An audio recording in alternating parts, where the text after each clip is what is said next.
Mon pays d'origine, la République démocratique du Congo, subit des massacres, les chiffres font peur. En effet, sur les 25 dernières années, on parle de plus de 6 millions de morts, dont la moitié seraient des enfants. C'est le bilan le plus lourd depuis la Seconde Guerre mondiale. Ces atrocités se passent à l'est du Congo, dans les régions que vous voyez ici en jaune. Là-bas, des femmes se font violer toutes les heures. En effet, les viols sont utilisés comme armes de guerre là-bas.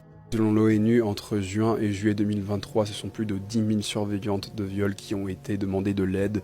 Pourquoi est-ce que ça se passe ? Eh bien, ce massacre a des origines ethniques, politiques et économiques. Le Congo est un pays où les terres regorgent de richesses. Je parle de diamants, d'uranium, de pétrole et de coltan.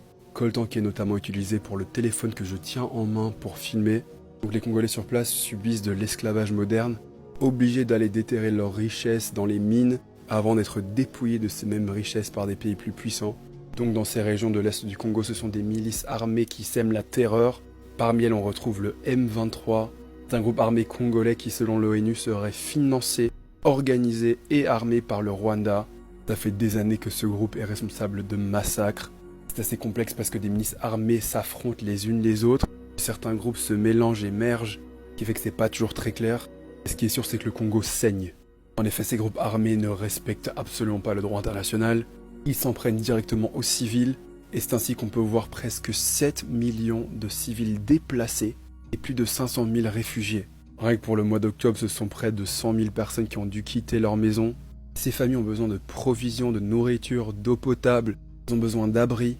Mais apparemment, les secours humanitaires n'arrivent que très difficilement dans ces régions-là. Ça fait 25 ans que ça dure et il n'y a pas d'amélioration là-bas. Pour ce qui se passe là-bas, on peut pas dire que les Congolais n'en parlent pas. Ça fait des années qu'il y a des manifestations, ça fait des années qu'il y a des hashtags, notamment le hashtag Congo is bleeding, le Congo saigne.